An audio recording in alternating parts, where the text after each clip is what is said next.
এই ধনী লোকটির খিদে না পাওয়ার অসুখ ছিল, কিন্তু আজ যখন সে রাস্তার ধারের একটি ছোট দোকানের এগ ফ্রাইড রাইসের সুগন্ধ পায় তখন তার পা নিজে থেকেই থেমে যায় এবং কিছু না ভেবেই সে তৎক্ষণাৎ এক প্লেট অর্ডার দিয়ে দেয়। কিন্তু দোকানদার ছেলেটি ভাবে যে এই লোকটি বোধহয় বিনামূল্যে খেতে এসেছে, তাই সে তাকে সেখান থেকে চলে যেতে বলে। এটা শুনে ধনী লোকটি বিশ্বাসই করতে পারছিল না যে হেচেং শহরে কেউ তাকে চেনে না। এরপর সে যখন নিজের পরিচয় দিতে যাবে ঠিক তখনই দোকানদার ছেলেটির ছোট মেয়েটি মাঝে চলে আসে এবং সেই নিষ্পাপ শিশুটি তার বাবার বানানো ফ্রাইড রাইস লোকটিকে দিয়ে দেয়। এরপর বৃদ্ধ লোকটি যেই প্রথম চামচ মুখে দেয় পরের মুহূর্তেই তার চোখ দুটো উজ্জ্বল হয়ে ওঠে। এরপর ছোট্ট মেয়েটি আরো কিছু সাইড ডিশ নিয়ে আসে, আর যে মানুষটি কয়েক মাস ধরে খাবারের কোনো স্বাদ পাচ্ছিল না সে আজ খুব তৃপ্তি করে খেতে শুরু করে। ঠিক তখনই কিছু গুন্ডা সেখানে এসে একটি মেয়েকে উত্তপ্ত করতে শুরু করে, আর নিজের গ্রাহককে বিরক্ত হতে দেখে দোকানের ছেলেটি রেগে যায়। এরপর গুন্ডারা তাকে মারতে এগিয়ে আসে, কিন্তু ছেলেটি এক ঘুষিতেই দুজনকে ছিটকে ফেলে দেয়। ঠিক সেই সময় মিউনিসিপ্যাল কর্পোরেশনের একজন অফিসার সেখানে চলে আসেন। ছেলেটি পরিস্থিতি খারাপ বুঝতে পেরে তৎক্ষণাৎ তার মেয়েকে নিয়ে দোকান গুটিয়ে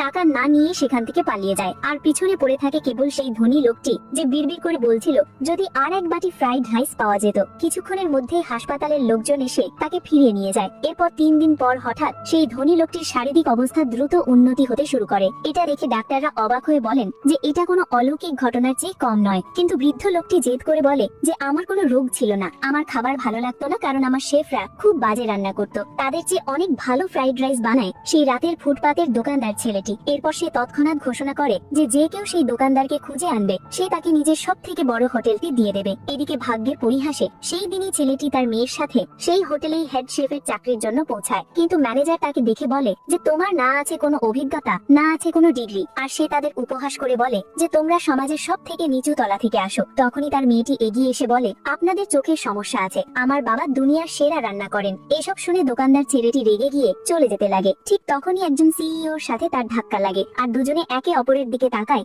এবং মুহূর্তের জন্য লজ্জায় লাল হয়ে যায়। সিইও আসার সাথে সাথেই ম্যানেজার ছেলেটির উপর মিথ্যে অভিযোগ করে যে এই লোকটি রান্না জানে না, তাও হেড শেফ হতে এসেছে। কিন্তু বাচ্চাটি সিইওর দিকে তাকিয়ে বলে আমার বাবার রান্না সব থেকে ভালো। কিন্তু সিইওর বিশ্বাস হয় না, কারণ ছেলেটিকে দেখে মোটেও শেফ মনে হচ্ছিল না। কিন্তু বাচ্চাটির সরলতা দেখে তিনি